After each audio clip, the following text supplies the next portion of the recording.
تو السلام علیکم ناظرین، یہودی نے اپنے عید کے 2 دن بعد یعنی 14 اپریل 2025 کو مسجد اقصی کے دروازے کھولے اور داخل ہو گئے، اور 57 اسلامی ممالک صرف دیکھتے ہی رہ گئے۔ یہ دروازے یہودی نے کتنے سو سال بعد کھولے؟ یہودی مسجد اقصی کو کیوں گرانا چاہتے ہیں؟ ہیکل سلیمانی کیا ہے؟ تابوت سکینہ کہاں پر دفن ہے؟ اور آپ صلی اللہ علیہ وآلہ وسلم معراج پر کس جگہ سے اوپر تشریف لے گئے؟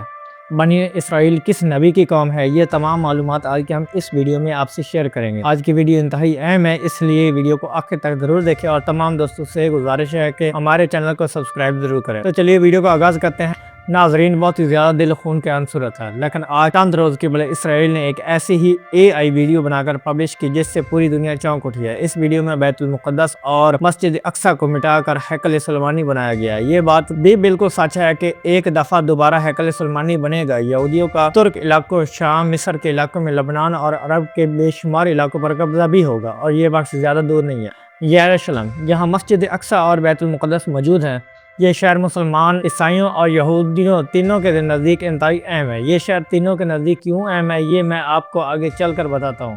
مسجد اقصی یہ وہ مسجد ہے جس کی جانب ہمارے پیارے آقا محمد صلی اللہ علیہ وسلم اور تمام اس وقت کے مسلمانوں نے 16 سے 17 مہینے رک کر کے نماز ادا کی، یعنی یہ مسلمانوں کا قبلہ اول ہے، اور یہ وہی مسجد ہے جس کے احاطے میں ہمارے پیارے آقا محمد مصطفیٰ صلی اللہ علیہ وسلم نے 1,24,000 پیغمبران اسلام کی جماعت کروائی۔ مسجد اقصی، جس سے عربی میں الاقصی کہا جاتا ہے، جامعہ الاقصی بھی کہا جاتا ہے، اس کے علاوہ قبلی مسجد، قبلی چیپل، المصلی، القبلی، المقبلی یا معلومات کے نام سے بھی جانا جاتا ہے۔ یہ مسجد اس پورا عرض پر دوسری مسجد تھی جو خانہ کعبہ کے تعمیر کے 40 سال بعد اللہ رب العزت کے پیارے نبی حضرت ابراہیم علیہ السلام نے اسے تعمیر کروایا تھا۔ مسجد اقصی کا کل رقبہ 1,44,000 مربع میٹر ہے۔ یہاں ایک وقت میں 5,000 سے زیادہ نمازی نماز ادا کر سکتے ہیں۔ یروشلم شہر دراصل یہ پورا خطہ حضرت عیسیٰ علیہ السلام سے 3,000 سال قبل بنان کے لوگوں نے آباد کیا تھا۔ تاریخ میں فلسطین نام بنانی لوگوں کا رکھا ہوا ہے۔ ناظرین، آپ کے نالج میں اضافہ کرتا چلوں کہ سلطان صلاح الدین ایوبی نے جب بیت المقدس کو فتح کیا تھا، تب سے لے کر اپریل 2025 تک یہودی ہر آنے والے دن تڑپتے رہے کہ کسی طرح بیت المقدس کے پرانے دروازوں کے تالے کھول کر داخل ہو جائے۔ پھر آخر کر وہ دن آیا کہ تقریباً 840 سالوں بعد یہودیوں نے پرانے دروازوں کے لاک کھولے اور داخل ہوئے، جن کی ویڈیو آپ اس ٹائم اپنی سکرین پر دیکھ رہے ہیں۔ ناظرین، آپ کو بتاتے چلوں کہ بیت المقدس، مسجد اقصی اور قوت صخرہ یہ تینوں الگ الگ ہیں۔ یہ گولڈن گنبد آپ کو نظر آ رہا ہے، یہ قوت صخرہ یعنی جہاں سے حضور اقدس صلی اللہ علیہ وسلم نے معراج شریف کا سفر شروع کیا تھا۔ اس پورے علاقے کو جہاں تک 4 دیواری موجود ہے، اس کے اندر مسجد الاقصی بھی شامل ہے۔ یہ بیت المقدس کا علاقہ مسجد اقصی قوت صخرہ کے بالکل سامنے موجود ہے۔ یہ بہت بڑی مسجد ہے جہاں عورتوں اور مردوں کے لیے علیحدہ علیحدہ حصے بنائے گئے ہیں۔ اس مسجد کے اندر سلطان صلاح الدین ایوبی کا ممبر ہے۔ ممبر آج بھی موجود ہے، جو کہ تقریباً 900 سال گزرنے کے بعد بھی آج موجود ہے۔ اس ممبر کو لکڑی سے بنایا گیا تھا، جو انتہائی خوبصورت ہے۔ اگر ہم مسجد اقصی کے بیسمنٹ میں جائیں تو پرانی مسجد اقصی آپ کو دیکھنے کو ملے گی۔ یہ سب سے پرانا حصہ ہے، لوگ یہاں آ کر نماز اور نوافل ادا کرتے ہیں۔ اور جو گولڈن گنبد آپ دیکھ رہے ہیں، اس کا رنگ پہلے گرے کلر کا تھا۔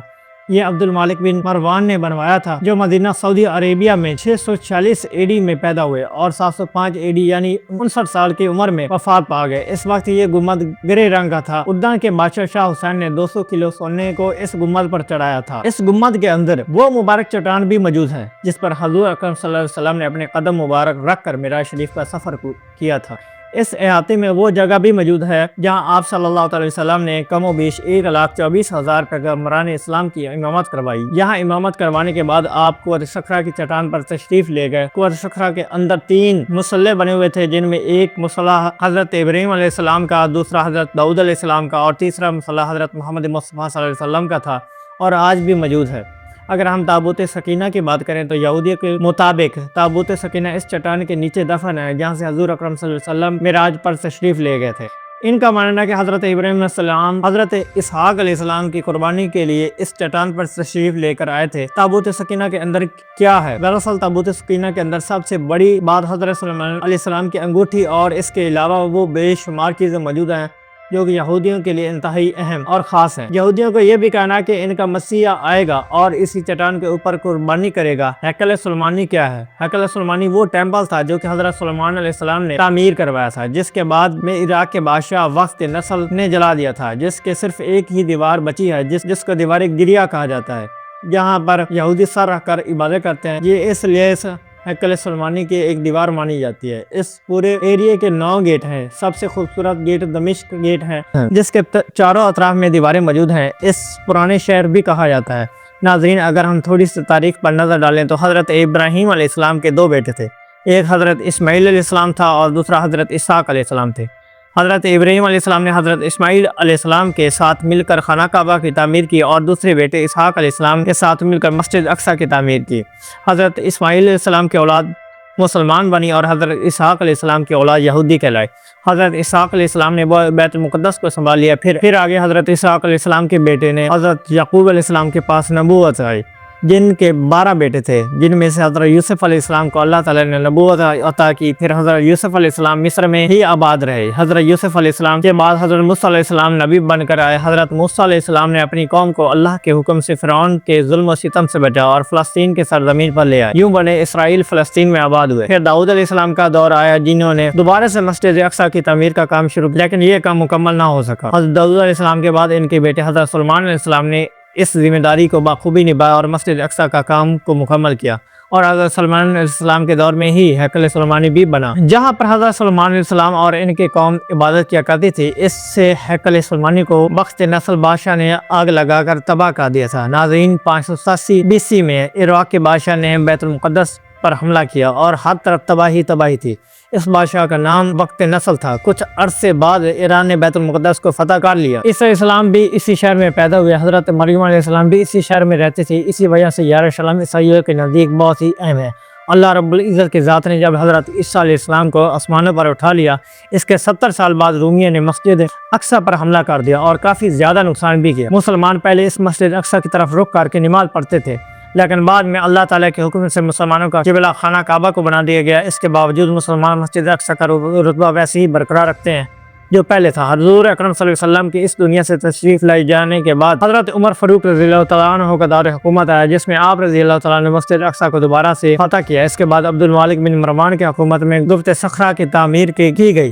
1099 میں صلیبیوں نے مسلمانوں پر حملہ کیا اور مسلمانوں کو قتل و غارت کی، اور اس کے بعد نور الدین زنگی کے دور میں دوبارہ عیسائیوں سے بیت المقدس حاصل کر لیا گیا، جس کی تکمیل کے بعد صلاح الدین ایوبی نے بیت المقدس کو فتح کیا۔ سن 1918 تک بیت المقدس مکمل طور پر مسلمانوں کے ہاتھ میں رہا۔ پہلی جنگ عظیم کے بعد برطانیہ کا اس پر قبضہ ہوا۔ پھر برطانیہ کے آنے کے دیب تھی کہ یہودی تیزی سے آنا شروع ہو گیا۔ پھر 1948 میں یہودی نے الگ ملک اسرائیل کا اعلان کر دیا۔ یہودی فلسطینی مسلمانوں پر قابض ہونا شروع ہو گیا اور ظلم و ستم کا آغاز ہو گیا۔ محترم ناظرین، آپ کو بتاتا چلو، یہودی نے مسلمانوں سے دگنی قیمت پے کر کے یہودی نے مسلمانوں کو ڈبل قیمت ادا کر کے فلسطین کی سرزمین پر قبضہ کرنا شروع کر دیا، اور ایسا ایسا یہ قبضہ اتنا بڑھتا چلا گیا کہ آج فلسطین کے مسلمان بے یار و مددگار روزانہ کی بنیاد پر شہید کیے جا رہے ہیں، اور تمام مسلمان ملک صرف اس کو دیکھ رہے ہیں۔ ناظرین، موجودہ وقت میں فلسطین کے لوگوں کے لیے دعا کرنے سے بہتر ہے کہ عملی جامہ پہنایا جائے اور وہاں جا کر اسرائیل کو شکست دی جائے اور ہمارے اپنے مسلمان فلسطینی بہن بھائیوں کو ان کا ملک واپس کروایا جائے۔ اس وقت اگر سب سے زیادہ 57 اسلامی ممالک میں سے کسی ملک نے فلسطینیوں کی حمایت کی ہے یا اسرائیل کی مخالفت کی ہے